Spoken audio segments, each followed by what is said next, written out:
going on, everybody? Welcome back to the channel. My name is Chris, and I'm just finishing up my Crusader Kings 3 Royal Court Update playthrough.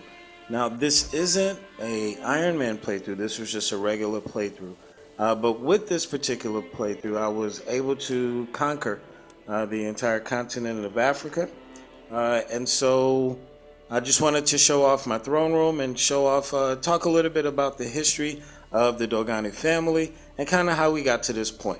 So let's look at the character as we are now. So this is us. Chief Saltigi Cristobal. I believe this is the 9th. I don't know what that XI means. I'm not good with Roman numbers. Whatever XI is, the unifier of Africa of Rastafarianism. The Rastafari High Council, which is a religion that we created as well. But we are of consecrated blood, definitely a witch, and we've been a witch since the original Megan Cristobal, who was the first of his name. He got the witch in him very young, and he just passed it on to all of his kids. Kids pass it on to all of their kids, and now every year we have or every couple years we have a grand rite ceremony.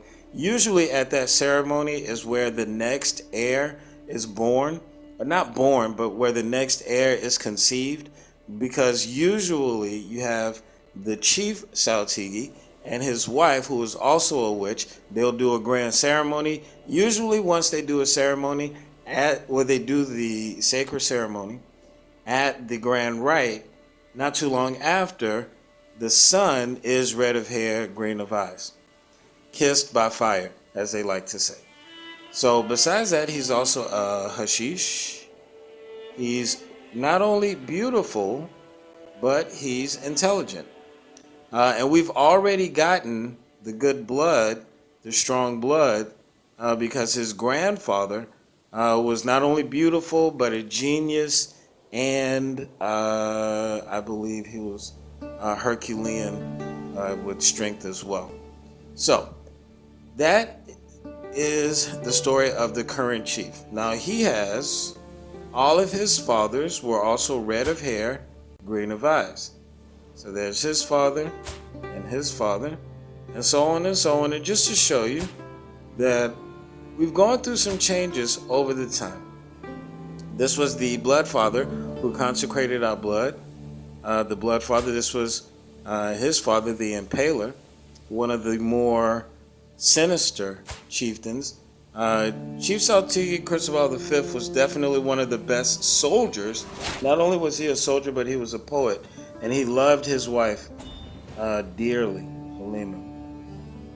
Most of these men stayed with their wives their entire lives. Some of these men were raised alongside of their wives, because what the chieftain would do is he would go out on so many raids, and some of these women were little girls when they were captured, 4 or 5, sometimes even younger, sometimes even newborns, raised alongside their husbands, which is why they fell in love, and they never cheated on each other, nothing like that.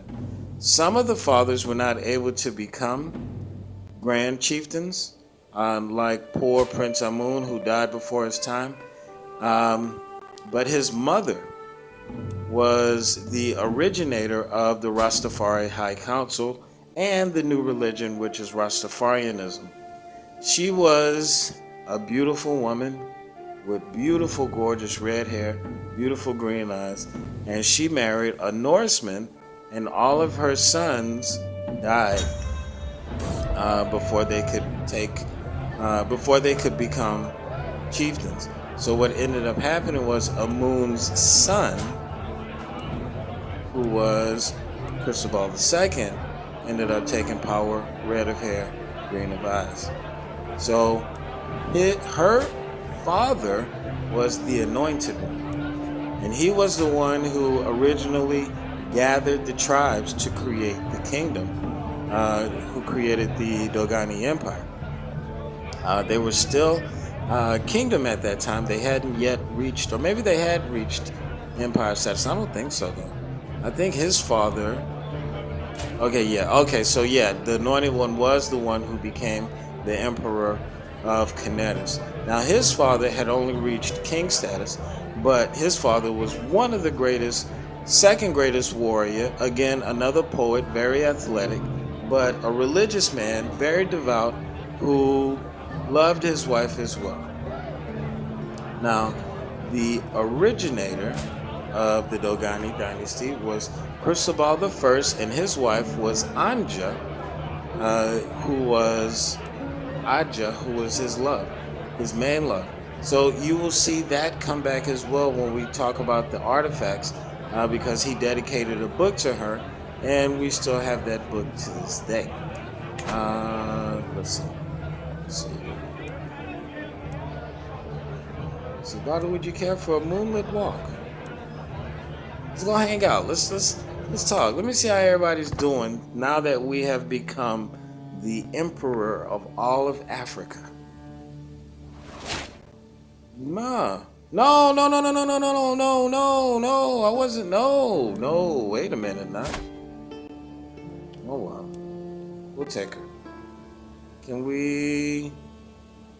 So let's invite her to court. She old as hell. At least we can't get her pregnant. 53 years old. Man, you like them old ladies. Hey, man. We took a moonlit walk and things kind of fell into place after that. So we're going to go ahead and make Badu our concubine.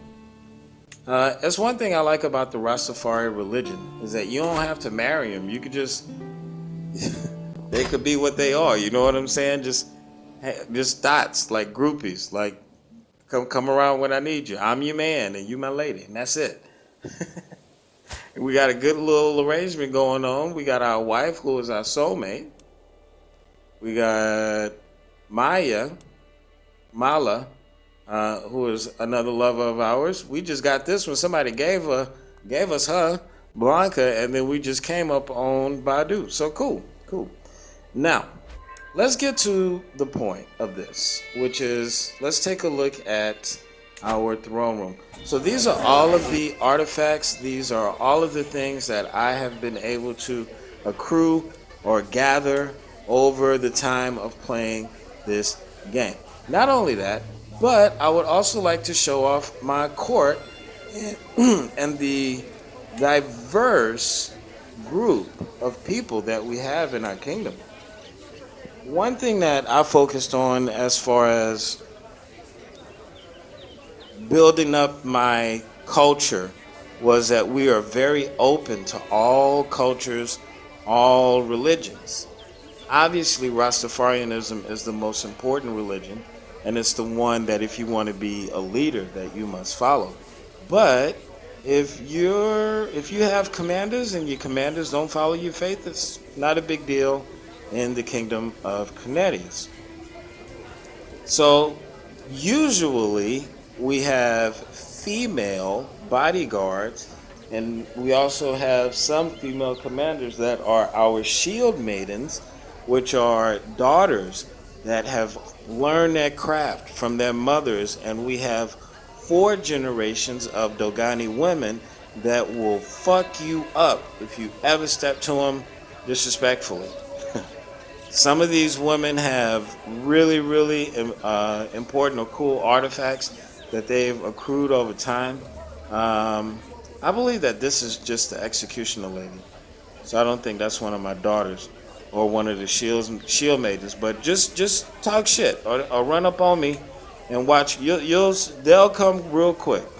You'll meet them in person. So all of my artifacts were either artifacts that were found and given to the South TV, or artifacts that Dogan children, after patronage from when they were children, which is another event that spawns where you can encourage for a child to become an artisan. Then those children grow up, and some of them go on and become inspired, and the Dogani children that were inspired wanted to go on adventures. So some of these are adventures from Dogani children. Some of these are adventures from awesome, incredible explorers or wanderers that came into court. And some of these are artifacts created by Doganis for the throne room, and they just ended up coming out really, really well. So this is what it looks like if you were to enter into my throne room. As you can see, we have 2 books, we have 4 pedestal items, we have a dresser. In the back, we have a beautiful sculpture, we have a throne, we have the house banner, and then above the house banner, we have 2 small ornaments, one being a shield and the other being a pelt. And I'm sorry, and then also against the short wall here above the counselors, we have another pelt. So let's talk a little bit about the specific artifacts. And all of these have stories, which is really, really cool. So let's start here with the books. Okay, so here in the corner, and I'll show you the list of all of the artifacts for those of you who ain't got time. So over here in the corner, we have the poems for Adja. And this book was written by the original Dogani, Cristobal.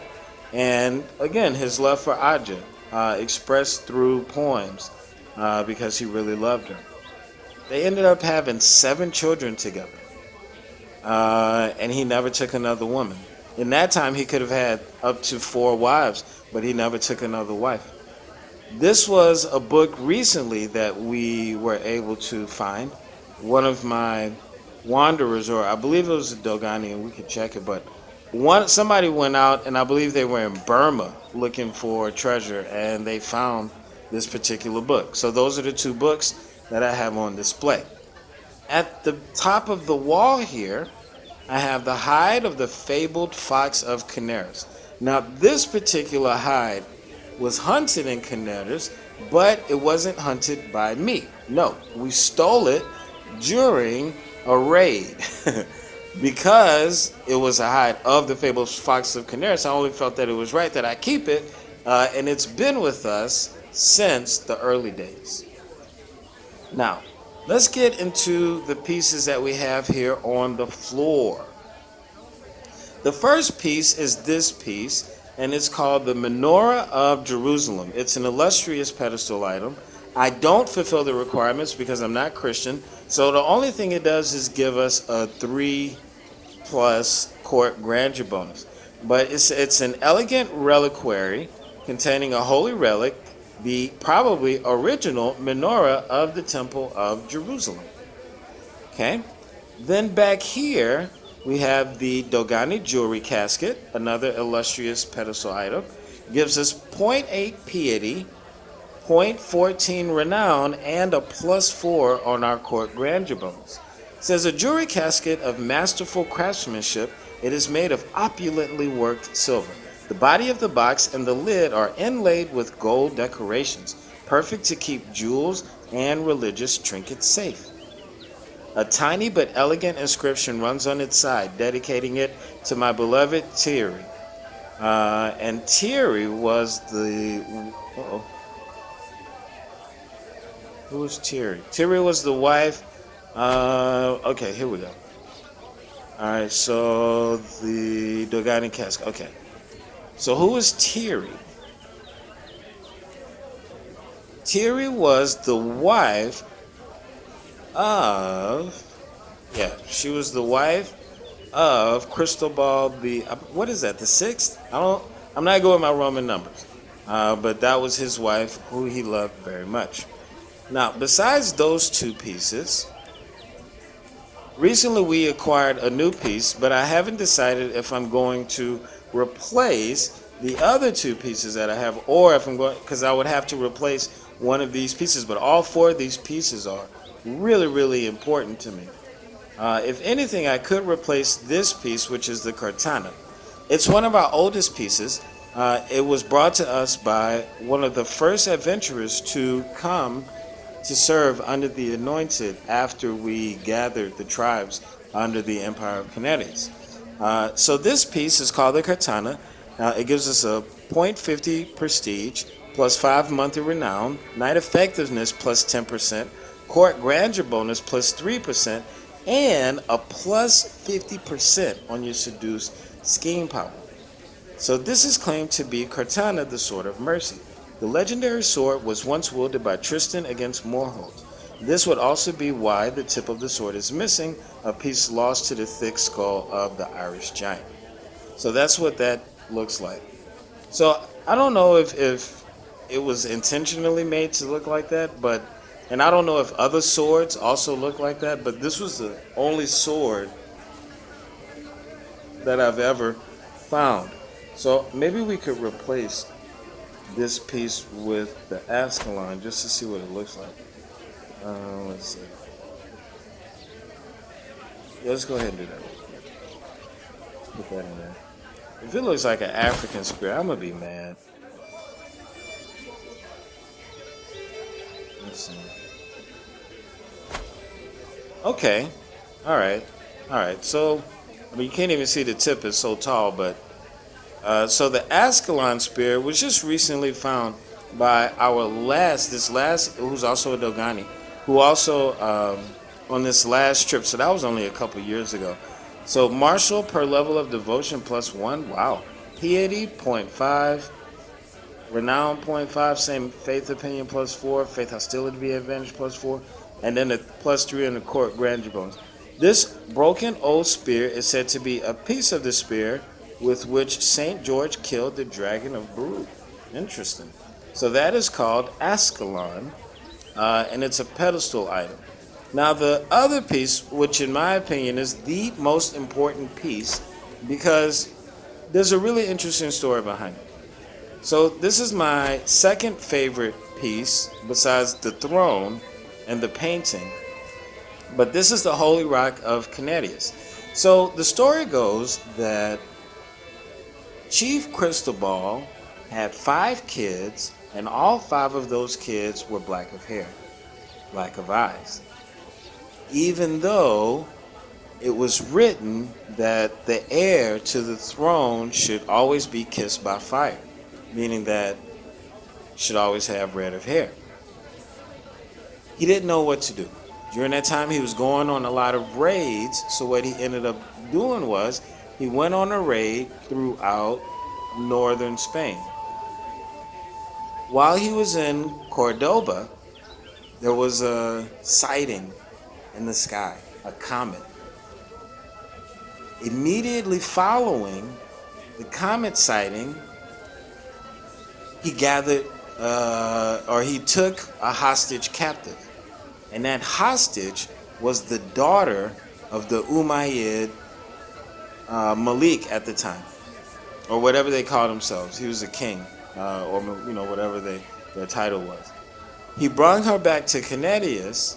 He made her a witch, and at the next grand rite, they did the sacred ceremony, and 9 months later came his daughter, which was Kira, who was the harbinger of the Rastafari religion.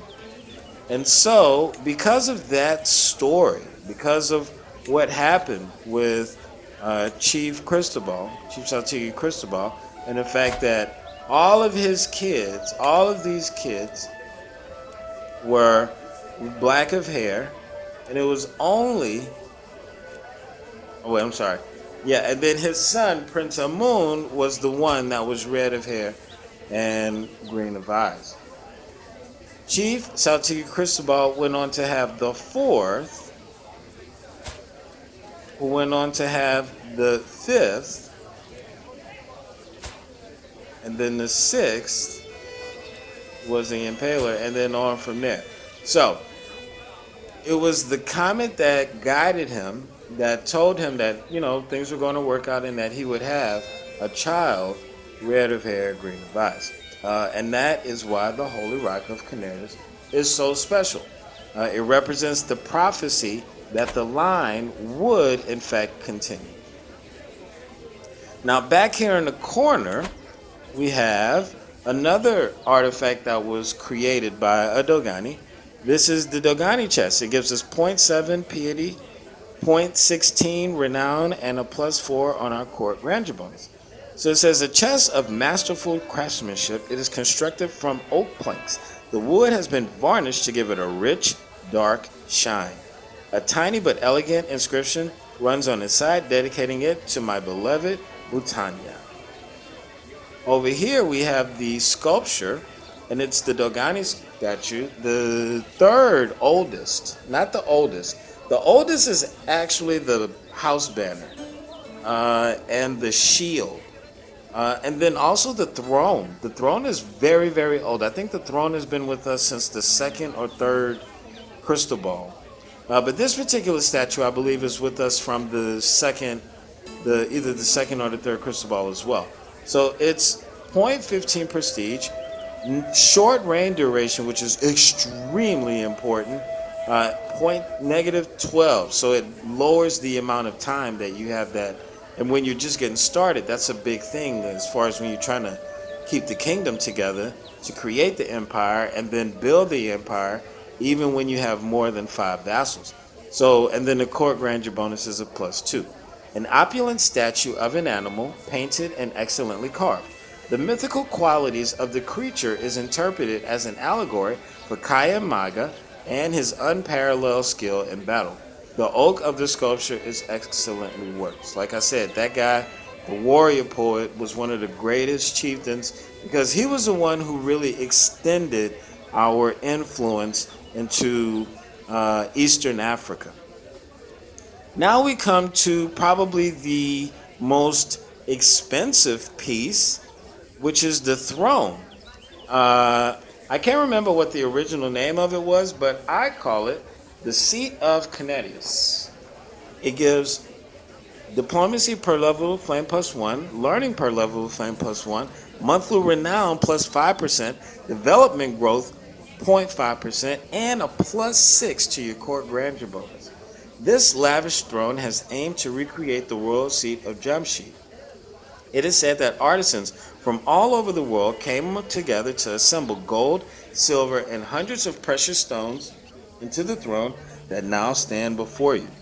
So, like I said, this throne has been with us for a very, very long time. I want to say from the second.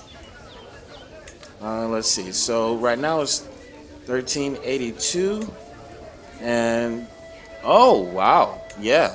So from 937. So this was the second. So yes. So this was the originator's son who first came into possession of this incredible artifact.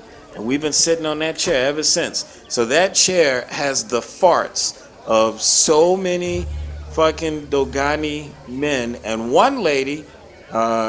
It probably need to change the cushion. All right.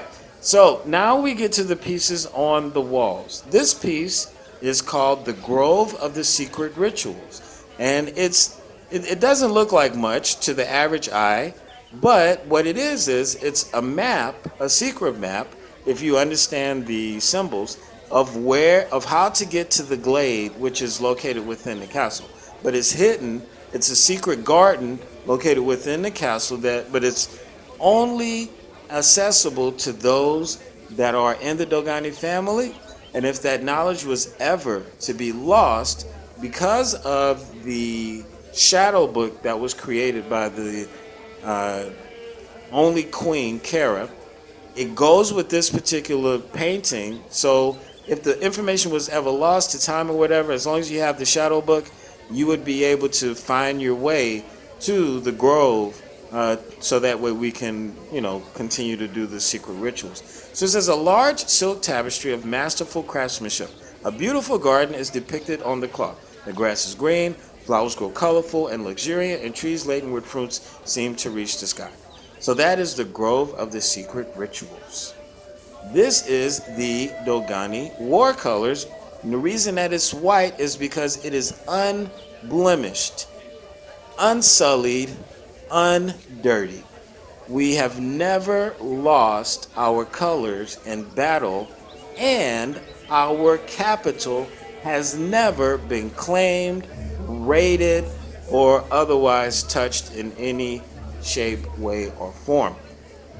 We always kept our capital as far away from the action as possible, simply because we know that if you are an enemy commander and you know there's no way that you can face this guy in battle, well, why don't I just take over his capital and make him want to quit?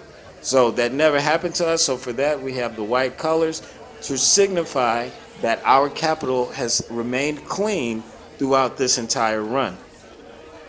Besides that, we have a beautiful, beautiful piece here against the far wall. And this piece is the Dogani Tapestry. It represents the anointed here in the center and his original knights that served him throughout his campaigns to become the emperor.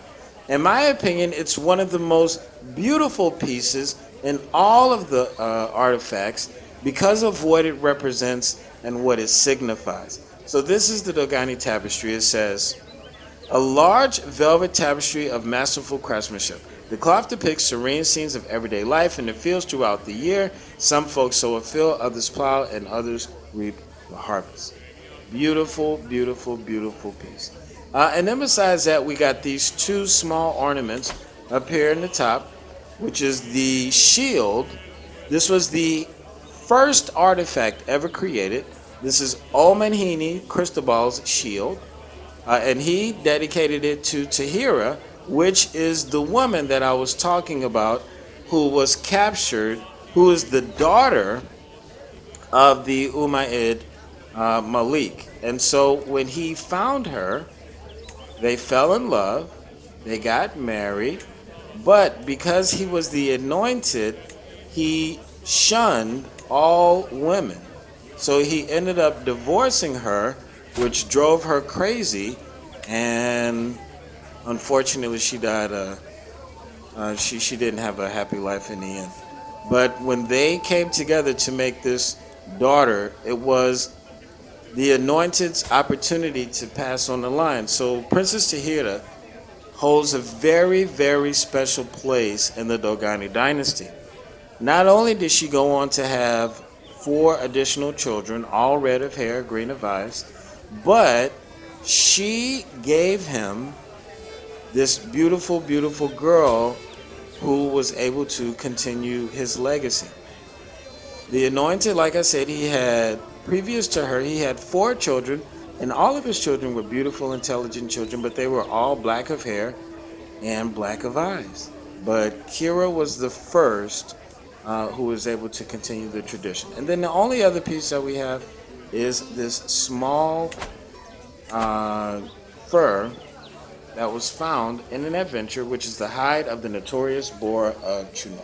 So anyway, that is my throne room. I hope you guys have enjoyed checking it out. I hope your artifacts are cool. If you have anything different, or if you found other different artifacts, please write it in the comments.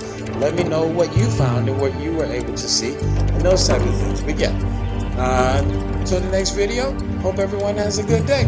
We out.